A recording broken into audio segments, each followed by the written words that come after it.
میں آج کہتا چلوں یہ سن لیں کہ آپ تمام کے اوپر فرض ہو چکا ہے، لازم ہو چکا ہے کہ امام مہدی ثابت ہو چکے ہیں محمد قاسم بن عبد الکریم۔ اللہ تعالیٰ کی طرف سے صریح حکم آ چکا ہے کہ آ کر ان کے ہاتھ پر بیعت کر لیں۔ اور ایک ڈریم ہے، اللہ نے مجھے یہ بھی کافی ڈریم ہے، اللہ نے مجھے یہ بھی کہا کہ قاسم میں تیری صرف اس لیے مدد کر رہا ہوں کہ تم نے اپنے آپ کو شرک اور اس کی اقسام سے بچانا شروع کر دیا۔ ایون ایک ڈریم میں اللہ نے مجھے بتایا بھی تھا جب تم محمد صلی اللہ علیہ وسلم سے خام میں زیارت کرتے ہو تو تمہارے اور ان کے بیچ میں 80 پردے ہوتے ہیں، لیکن جو سلیمان علیہ السلام کو میں نے دیکھا تو وہ کسی بھی مولوی کو اجازت نہیں ہے کہ وہ ویز کرے، امام مہدی کے ہاتھ پر بیعت کریں، ان کو جوائن کریں، اگر وہ اجازت دیتے ہیں تو وہ ویز کریں۔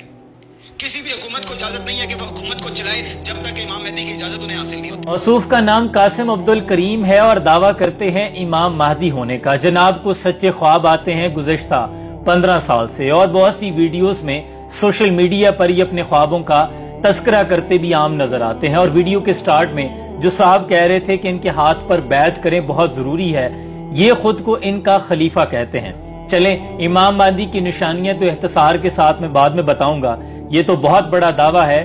پہلے یہ سن لیں کہ موصوف کو چند روز قبل ملیشیا میں گرفتار کر لیا گیا ہے۔ جناب وہاں جا کر کانفرنس سپیچز کر رہے تھے، لوگوں کی گیدرنگ سے خطاب کر رہے تھے، اور ملیشیا کی گورنمنٹ نے ان کو گرفتار کر لیا ہے۔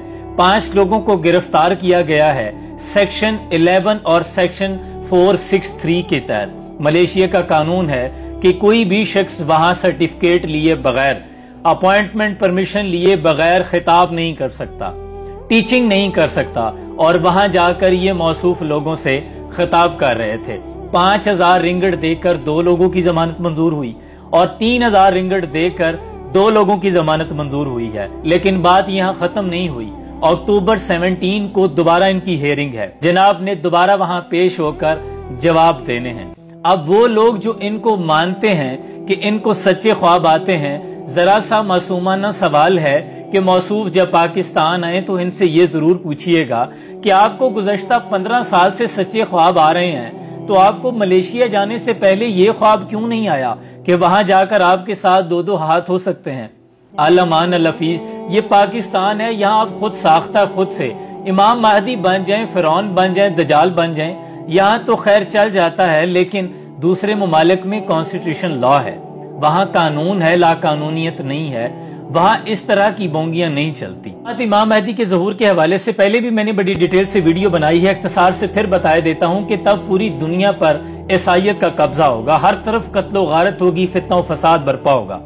تب پوری دنیا کے اولیاء اللہ اور ابدال خانہ کعبہ چلے جائیں گے، کیونکہ روم اور شام بھی مسلمانوں کے ہاتھ سے نکل جائے گا، صرف مکہ اور مدینہ مسلمانوں کے پاس ہوگا، اور رمضان کا مہینہ ہوگا، یہی ابدال طواف کعبہ میں مشغول ہوں گے اور امام مہدی کو پہچان لیں گے۔ تب امام مہدی کی عمر 40 سال ہوگی۔ تب یہ تمام لوگ امام مہدی کے ہاتھ پر بیعت کرنا چاہیں گے، لیکن وہ بیعت نہیں لیں گے، وہ انکار کریں گے۔ تب پھر آسمانوں سے غیب سے ندا آئے گی کہ یہی میرے خلیفہ امام مہدی ہیں، ان کے ہاتھ پر بیعت کریں۔ پھر وہ تمام لوگوں کو لے کر شام کی طرف چلے جائیں گے، اور تب ان کے بارے میں یہ بھی آتا ہے کہ وہ جس طرف چلیں گے بادل کا ایک ٹکڑا ان کے سر پہ سایہ کرے گا، اور اگر نشانی طلب کرنے والا ان کے سچے ہونے کی کوئی نشانی طلب کرے گا تو وہ ہوا میں اڑتے پرندے کو بھی اشارہ کریں گے تو وہ ان کے ہاتھ پر آ بیٹھے گا۔ اور پھر ان کے آنے کے بعد پوری دنیا پر خوشحالی کا اس طرح کا دورہ ہوگا کہ زمین بنجر ہونے کے باوجود اگر وہ کوئی خشک لکڑی بھی لگائیں گے تو وہ بھی سبز و شاداب ہو جائے گی۔ اس کے علاوہ میں نے بڑی ڈیٹیل سے نشانیاں بتائی ہیں، اگر آپ وہ دیکھنا چاہتے ہیں تو آپ میں نے ویڈیو پن کر دی ہے اپنے اکاؤنٹ کی وال پر، آپ وہ وزٹ کر سکتے ہیں۔ خدا کے لیے خود کو بھی اور اپنی آنے والی نسلوں کو بھی اس طرح کے فتنوں سے بچائیں۔ سلام پہنچے۔